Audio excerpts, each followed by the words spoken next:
For 61 years, our countries have enjoyed close diplomatic ties, ties that we cherish.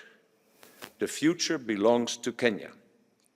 You can sense the self-confidence of its people. There's so much talent here, so much potential. Millions of young Kenyans are eager to contribute to their country's further development. These self-assured and enterprising people are the engine driving Kenya forward.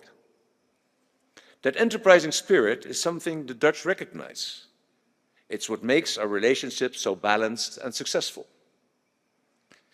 You can see this in practice in our economies, which are growing ever more connected. We are Kenya's third largest export market worldwide, bigger than all the other EU countries combined.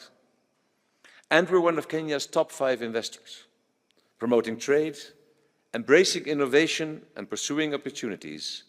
These are endeavors that unite us. And it's not only our economic goals that unite us.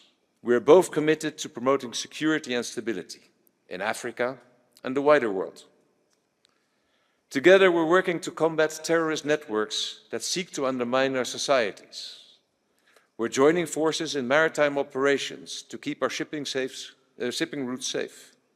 And we're supporting the UN in its vital work supporting peace.